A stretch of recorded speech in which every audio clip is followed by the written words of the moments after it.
ਇਹਦਾ ਮਤਲਬ ਤੁਹਾਨੂੰ 3-4 ਦਿਨ ਲੱਗ ਜਾਣੇ। ਆਹੋ ਸਾਦਕਾਬਾਦ ਕਿਹੜਾ ਨੇੜੇ ਆ। ਚੱਲ ਠੀਕ ਹੈ ਯਾਰ।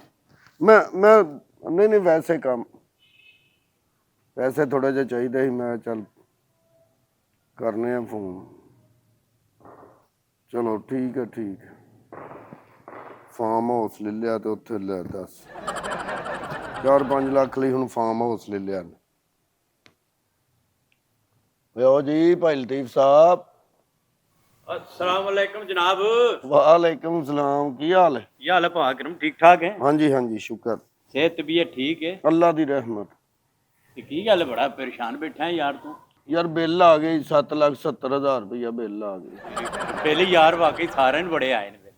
वो बिल बस आते रहते ने लेकिन एरकां तो बहुत ज्यादा आ गया। जे ना तारिया तो फिर काम खराब होएगा।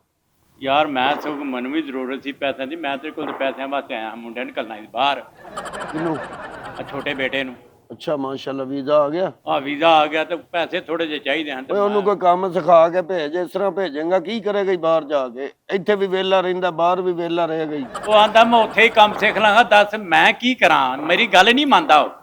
ਕਿਹੜੇ ਕੰਮ ਕਿਹੜਾ ਸਿੱਖਿਆ ਉਹ ਕੰਮ ਆਂਦਾ ਉੱਥੇ ਜਾ ਕੇ ਮੈਂ ਸਿੱਖ ਲਾਂਗਾ ਵੈਲਡਿੰਗ ਦਾ। ਉੱਥੇ ਜਾ ਕੇ ਪਹਿਲਾਂ ਸਿੱਖੇਗਾ ਉਨੀ ਦਿਨ ਉਹਦਾ ਦਿਲ ਚੜ ਜਾਏਗਾ। ਬਾਹਰ ਕੋਈ ਕੰਮ ਸੌਖਾ ਹੁੰਦਾ ਯਾਰ ਇਸੇ ਵਾਸਤੇ ਮੈਂ ਤੇ ਕੋਈ ਪੈਸੇ ਲੈਣੇ। ਉੱਥੇ ਕੰਮ ਸਿੱਖੇਗਾ ਖਰਚਾ ਤੇ ਉੱਥੇ ਆਉਣਾ 2 ਲੱਖ। ਕਿੰਨੇ ਕੁ ਪੈਸੇ ਚਾਹੀਦੇ ਨੇ?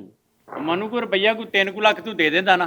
ਅੱਛਾ ਤੇ ਚਲੋ ਕੋਈ ਮੇਰੇ ਕੋਲ 2 ਲੱਖ ਪਿਆ ਤੇ ਉਹ ਐਡਵਾਂਸ 5 ਲੱਖ ਹੀ ਦੇਣਾ ਮੈਂ। ਅੱਛਾ ਹਾਂਜੀ 3 ਲੱਖ ਦੀ ਤਾਂ ਗੱਲ ਕੋਈ ਨਹੀਂ। ਹਾਂਜੀ 3 ਲੱਖ ਰੁਪਈਆ ਪਤਾ ਕੀ ਹਾਂਜੀ ਹੁੰਦਾ ਵੇ ਪਰ ਚ ਕੋਈ ਹੈ ਹੀ ਬਿੱਲ ਆਇਆ 7,70,000 ਰੁਪਈਆ। ਉਹ ਬਿੱਲ ਦਾ ਵਾਕਈ ਬੜੇ ਆ ਤੇ ਮੈਂ ਇਹ ਦੋਸਤਾਂ ਨੂੰ ਫੋਨ ਕਰਨਾ ਜਿਹਨੂੰ ਫੋਨ ਕਰਨਾ ਉਹੀ ਅੱਗੋਂ ਟੈਨਸ਼ਨ ਸੁਣਾਉਂਦਾ ਕਿ ਯਾਰ ਇਹ ਮਸਲਾ ਹੋ ਗਿਆ ਉਹ ਮੁੰਡਾ ਇੱਥੇ ਕਿਸੇ ਕੰਮ ਤੇ ਪਾ ਫਿਰ ਸਿਖਾ ਕੇ ਫਿਰ ਭੇਜ। ਕਿਹੜੇ ਮੁਲਕ ਭੇਜਣਗਾ? ਯਾਰ ਸਾਊਦੀ ਹੀ ਭੇਜਣਾ ਅਸੀਂ ਹੋਰ ਕਿੱਥੇ ਭੇਜ ਸਕਦੇ ਆ। 5 ਲੱਖ ਚ ਅਮਰੀਕਾ ਤੇ ਟੁਰ ਨਹੀਂ ਜਾਣਾ ਉਹਨੇ। ਉੱਥੇ ਕੀ ਸਿੱਖੇ?